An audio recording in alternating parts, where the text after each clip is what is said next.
What's up, guys? Did you miss me? You didn't. I know you didn't. I used to read fan fictions for YouTube. I kinda don't really anymore. Should probably get back on that. Anyway, there was a fantastic story that was told on Twitter. Now, this tells the story of a guy named Matt who works in a movie theater and is just generally a very strange person. It's about the length of a fan fiction, so I'm gonna present it like one. There's no climax to the story or any build up. It's just a list of all the ridiculous things this guy has done. It's a trip. So if you stick around for the next 15 minutes, I don't know, look away, do something else, and just listen. Just listen to this incredible coworker horror story. Here we go. When I was a movie theater projectionist, the other projectionist, Matt, would bring clam chowder for lunch every single day, refusing to put it in the fridge even though the projection hallway was well over 100 degrees Fahrenheit. Matt once got into an argument with another employee so fierce that the off-duty cop who was doing security had to break them up, all because Matt had established that 50 Cent's Get Rich or Die Trying movie was based on Hamlet. It wasn't. Matt's favorite thing to do after seeing Fight Club was cut a single frame of a D into kids' movies at a random spot and not tell anyone, so the rest of us projectionists would have to wait until he left for the day, then run the entire film to find and cut the frame back out. Concessions would put all the excess popcorn into massive bags at night and give them out to employees. Matt would take as much as he could, hiding them in the loading dock. One day he full speed crashed his truck into the loading dock, trying to pick up the secreted away popcorn. Matt was splicing Cars reels together one night and spliced it wrong, leaving it off-center by millimeters. Then he let it run to spool up for the next show and went home. When we came back in the morning, it was so badly damaged, Disney sent insurance investigators to us. When asked by investigators about the Cars mishap, Matt said that he clocked out but didn't go home, instead watching anime in the manager's office until 3 a.m., since it's the only place with a DVD player and TV, and admitted to making a copy of the manager key on his lunch break. Our movie theater had to sign an insurance rider to be allowed to play Evil Dead because our track record was so bad and Matt wasn't allowed to be near the machine. We had to rope it off and keep track of him. Management moved Matt to being an usher where he used a backpack vacuum on the movie screen, ripping a hole in it. The theater did not have backpack vacuums. He brought his own. Matt told me a long story about how he had joined the Navy and it didn't work out, so he joined the Army, and in basic training, a drill sergeant said, and I quote, "Matthew, you're too smart for the Army. I'm kicking you out." Matt asked if I wanted to hang out one day, and not wanting to die by his hand, I said sure. We ended up at his apartment, which was his parents' basement, where he asked me to rap like Bill Clinton on the album he was recording. Matt handed me some of his lyrics, and they were about the Yakuza, the Japanese gangsters. He was not Japanese and had never been there, and then asked if I wanted to watch the anime Fruits Basket? To get in the zone before rapping about the Yakuza. The next day, he told me how awesome it was to have me on his album. I didn't record anything, and that Kamiko loved having me there. Turns out Kamiko was his girlfriend, a very clearly Hispanic woman who spoke only Spanish. Matt did not speak Spanish. One time, Matt got into an argument with the manager of the comic book/game store in the mall the movie theater was attached to. He then proceeded to challenge the manager to a duel, and the manager, being a former Marine, accepted immediately and produced the handgun he carried. Matt spent the next 2 days in the projection hallway. A, worried he was going to die because he didn't own a gun. B, lamented that his karate wasn't good enough, he didn't know karate. And C, cried because there was nowhere else to buy magic cards. There was. In preparation for his duel with the Game Store Marine, Matt asked me where to get a gun. Me, being a high school nerd who was too afraid to speak to a girl, thinking somehow I knew where to get a burner pistol. Instead of shooting him dead, the Marine banned Matt from the store, so Matt then picketed with a sign, alone, outside the store in the atrium of the mall, every day until mall management told him he was banned from the mall. Matt then had to use the loading dock to get into work. The theater used to show movie series as an event, like Star Wars or Lord of the Rings, and management had to put a sign up in the break room and hallways that said, "Matt isn't allowed to speak about Star Wars." And the sign would change based on the movie series being shown. Since he had destroyed his truck on the loading dock, Matt spent his life's savings on souping up a Pontiac G6 to look like the Batmobile. He decided to do the work himself, and because he was not a mechanic, the body kit came off on the highway and he crashed, totaling the car. When 50 Cent's Get Rich or Die Trying came out, the movie theater got a pallet of promotional materials. Matt stole as much of it as he could and tried selling it on eBay.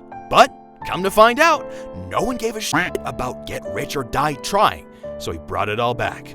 Ushers were allowed to keep some stuff found under the seats as long as no one came to claim it within 30 days.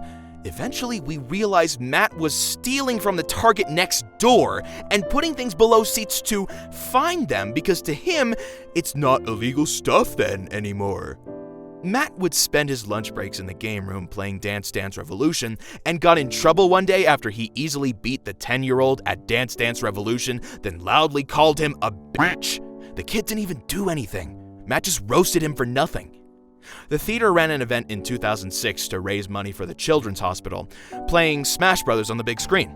Matt went out and bought an expensive custom pro gamer level GameCube controller, paid his $10 entry fee donation, and was beaten in the first round in seconds. Some at the theater weren't allowed to dress up in costumes for Halloween as it was too dangerous. A 120-degree projection hall where no one could see your costume, for example.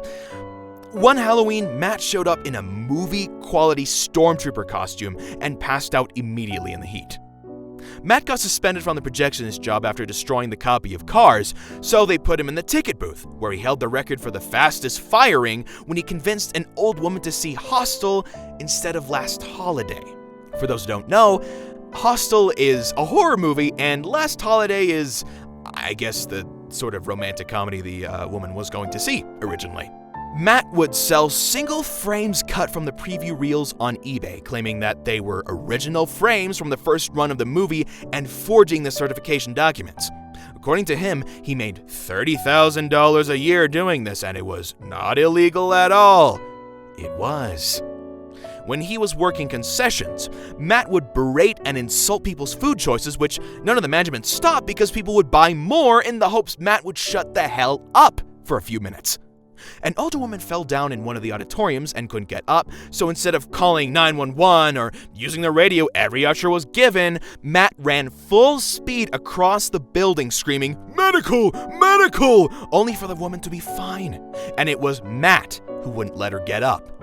On days when Matt wouldn't bring lukewarm chowder for lunch, he would order from the Papa Gino's pizza that was in the mall. And because he was banned from the mall for threatening and picketing the game store, he had to pay to have it walked across the mall and delivered to him.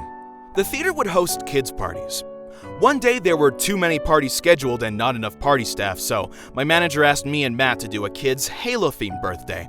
And the family asked for a refund because Matt kept arguing with the kid about Halo and Master Chief. Matt showed up to work once wearing a chainmail top under his work polo, and when asked why, he said that he didn't want to be late for work. I asked why he didn't just take it off now that he was here, and he stomped away, then spent the whole shift making jingly noises as he moved. The first time I saw Matt cry was when the bulb burst on the projector playing Hitchhiker's Guide to the Galaxy, and in despair he openly wailed as he tried to explain to me that people need to see it, ignoring that we still needed to fix the bulb still on fire in the machine. When Matt worked in concessions, he figured out a way to cook frozen chicken tenders faster, which was to keep them in the bag and to poke a hole to vent the air. The bag promptly caught fire. A fire he didn't notice until the timer went off and he opened an oven full of flames. When the Target store attached to the mall caught him stealing, he was banned from the store, and instead of picketing outside like he had done with the game store, he devised a plan to trick them into letting him back in, which amounted to buying a red shirt and walking in. Matt's two brothers worked with us. One a PhD in anthropology who was waiting for a teaching job, and another who was a long-haired musician just wanting to be left alone. They stopped driving to work together when Matt nearly drove them off the road arguing about Metallica. Matt was really into the band Rush, which I had never heard of, and I made the mistake of asking him about them. After an entire shift, I had heard more facts about Rush than I had wanted or needed, and Matt had become so incensed he was playing air guitar instead of working. One day, Matt's girlfriend Kimiko came by to drop off his chowder, and even though it wasn't allowed, he let her come up into projection. Kimiko stayed the entire shift and spent the whole 12 hours standing silently at the viewing window, watching Over the Hedge over and over. When Kingdom of Heaven came out, a medieval war movie starring Orlando Bloom, Matt showed up with friends in chainmail and a shield and sword and missed getting arrested for carrying a sword in public only because he convinced the cops it was a promotion for the theater. It wasn't. In winter, Matt had gotten another car, an old front-wheel drive Buick or something, and since it skidded a lot, one of our older ushers mentioned putting bricks in the trunk for weight. Matt didn't have any bricks, so he filled the trunk with sand. Not in bags, just like sand. The theater was built fast and not well made, so there was always some repair that needed to be done. No one asked him to, but Matt would do these repairs. One morning we came into work and he had drilled a hole in the projection office door to see out of, just in case. When we ran trilogy/events, people would get dressed up and stand in line, and Matt would walk through the crowd during his shift to critique their costumes and provide unsolicited advice, and when he was told he would be fired if he kept doing it, he would come on his days off. Matt had a big heart. He really did. We had a big opening, I don't remember which, but there was a huge line and chaos, and though they didn't schedule Matt for work that day, he showed up knowing we needed help. Unfortunately, however, Matt showed up the day after the premiere. Matt loved swords and knives so much, man. Like, he would spend his free time talking to me about swords and sword accessories and would quiz me on, like, what the deadliest sword was and berate me for being an idiot when I didn't know it was a scimitar? Huh? Matt would spend a shift telling me random facts about things, but I didn't have a smartphone in 2006, so I just had to listen to him tell me wild shit like, blue whales speak German, or did you know if you fire a gun into a bank, it's technically not illegal? They don't. It is.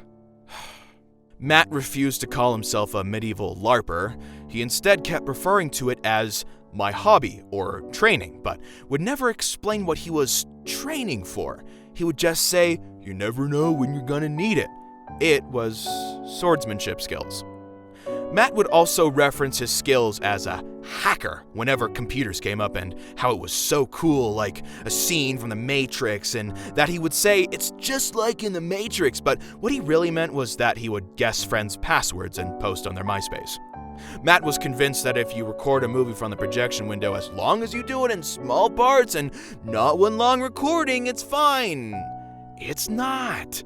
When the management found out about this, every employee was required to sign a sheet acknowledging that it's not okay. Matt used to harass the FedEx guys about getting a real job, even though he and I made minimum wage at $5.15. Until one day, the FedEx manager sent him a letter accusing him of harassment, and the theater had to ban him from accepting film drop-offs. When Hostel came out, it was a big deal. The media and parents went out of their way to demonize it, and we had to keep track of people's ages entering the auditorium it was shown in. Matt couldn't be trusted with this because he would let kids into the movie to toughen up. In a moment of rage, Matt broke the projection office chair, and getting another one would have been impossible, so he spent 2 hours repairing it with the small tool set we had for the projectors. And when he sat down, it collapsed further, sending him into the wall of reels. When King Kong was delivered, it was so much film it required a second platter to sit on, so you had to spool it from one to the other using a tall stick with a roller on the top. Matt stood there and watched the film silently on the stick instead of on the screen it was on. Matt used to crush Red Bull as often as he could, but then he would get the shakes real bad, and one time while handing a woman her family's entire order of chicken and personal pizzas, he instead just sort of flung it at her, hitting her square in the chest harder than ever. We had just one real manager and 2 teenage assistant managers, so it was easier to cover up screw-ups rather than to try and fix them. I remember I cut a movie out of order, so Matt was like, I'll fix it, and instead of fixing it, he just ran different previews for 20 minutes. Anyway, that's the story of Matt. Thank you guys so much for listening. I'm going to see if I can get back on that fanfiction reading train. Do you have any fanfictions that particularly stand out to you? Yes, I know My Immortal exists. We'll get around to it. Anyway, thank you guys so much for watching. Don't forget to like and subscribe because I am watching you. Thanks again for watching, though. I'll catch you in the next one. Good times.